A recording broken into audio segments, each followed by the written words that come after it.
ওই মানুষটির কুকুরের মাংস খাওয়ার জন্য কুকুরটিকে মারতে উদ্যত হলো, কিন্তু ঠিক সেই মুহূর্তে এক ঝাঁক কাক এসে তাকে থামিয়ে দিল। এরপর কুকুরটি উঠে দাঁড়ালো, চোখে জল নিয়ে মানুষের সামনে কাকুতি মিনতি করতে লাগলো। এটা দেখে লোকটি ভয় পেয়ে গেল। তার মনে হলো এই কুকুরের ভেতরে যেন আত্মা আছে। ঠিক তখনই তার স্ত্রী বাইরে এসে পড়লো। সে দেখে যে লোকটি এখনো কুকুরটিকে মারেনি। এতে সে ভীষণ রেগে গেল এবং তাকে তাড়াতাড়ি করতে বলল, কারণ পুত্রবধূ জেগে ওঠার আগেই কাজটা সেরে ফেলতে হবে। আসলে কিছুক্ষণ আগেই তারা পুত্রবধূর সামনেই কুকুরটিকে মারতে চেয়েছিল, কিন্তু সে তা হতে দেয়নি। কুকুরটি বিয়ের সময় তার সঙ্গেই এসেছিল এবং সেটি তার কাছে খুবই বিশেষ ছিল। সে সাফ জানিয়ে দিয়েছিল কুকুরটিকে মারলে সে নিজেও আত্মহত্যা করবে। শাশুড়ি শ্বশুর তখন ভান করে বুঝদার সেজেছিল। তারা ছুরি নামাতে বলেছিল। পরে শাশুড়ি গোপনে তার পানিতে কিছু একটা মিশিয়ে দেয়। কিছু না বুঝেই পুত্রবধূ গ্লাসটি হাতে নেয় আর সঙ্গে সঙ্গেই অজ্ঞান হয়ে যায়। তখন শাশুড়ি তাকে ঘরে নিয়ে যায় এবং ছেলেকে আদেশ দেয় তৎক্ষণাৎ কুকুরটিকে মারতে হবে। লোকটি যখন ঠিক মারতেই যাচ্ছিল তখনই এক প্রতিবেশী ভেতরে ঢুকে পড়ে। কি হতে চলেছে বুঝেই সে সঙ্গে সঙ্গে বাধা দেয়। সে বলে এই কুকুরটিকে মারা যাবে না, কারণ এটা বিশেষ কুকুর আর একে মারলে ভয়ঙ্কর পরিণতি ভোগ করতে হবে। ওই কুকুরটি গ্রামে অনেক ভালো কাজ করেছিল। একবার সে শিশু পাচারকারীদের হাত থেকে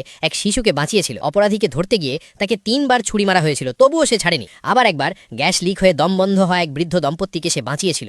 সাহায্য চাইতে সে পুরো গ্রাম জুড়ে দৌড়েছিল। সবাই তাকে কৃতজ্ঞ কুকুর নামে চিনত। তবুও লোকটি তাকে মারতে চাইছিল। তখন তার স্ত্রী আবার প্রতিবেশীকে থামায় এবং স্বামীর ওপর চিৎকার করে বলে তাড়াতাড়ি করো। তখন লোকটি সমস্ত শক্তি দিয়ে ছুরিটি নামিয়ে দেয় আর সঙ্গে সঙ্গেই কুকুরটি মারা যায়। এটা দেখে প্রতিবেশী ভীষণ ক্ষুব্ধ হয়ে যায়। সে বলে তারা যা করেছে তার ভয়াবহ মূল্য দিতে হবে। এই বলে রাগে চলে যায়। কিন্তু সেই দম্পতির কোনো অনুশোচনা ছিল না। তারা নির্লজ্জভাবে কুকুরের মাংস রান্না করতে শুরু করে। কিছুক্ষণ পর পুত্রবধূ জেগে ওঠে। সে দেখে তার স্বামী এখন আগের চেয়ে ভালো আছে এবং সবাই মাংস খাচ্ছে। স্বামীটাকেও মাংস খেতে দেয়, কিন্তু সে খেয়াল করে তার কুকুরটি কোথাও নেই। সে শাশুড়িকে জিজ্ঞেস করে। শাশুড়ি মুচকি হেসে টেবিলে রাখা মাংসের দিকে ইশারা করে। মেয়েটি আতঙ্কে চারপাশ দেখতে থাকে আর তখনই সে উঠোনে ঝুলিয়ে রাখা কুকুরের চামড়া দেখতে পায়। সে মাটিতে লুটিয়ে পড়ে, চিৎকার করতে থাকে, তাদের অভিশাপ দিতে থাকে, কিন্তু তারা একটুও নড়ে না। সে কুকুরের চামড়াটা বুকে জড়িয়ে বাইরে দৌড়ে যায়। একটা বড় গাছের নিচে নিয়ে গিয়ে সেটাকে দাফন করতে থাকে। ঠিক যখন সে দাফন করছিল তখনই তার পিঠের পিছনে কিছু অদ্ভুত জিনিস দেখা দিল। এরপর মেয়েটি বাড়ি ফিরে আসে, কিন্তু সে আর আগের মতো নেই। সে পাগলের মতো হয়ে যায় এবং বারবার জিজ্ঞেস করতে থাকে কুকুরের মাংস কি খুব সুস্বাদু। শাশুড়ি যখন বলে হ্যাঁ, তখন সে জোর করে সব মাংস শাশুড়ির মুখে গুঁজে দেয়। সবাই অবাক হয়ে যায়। দৌড়ে গিয়ে কবিরাজ ডাকে।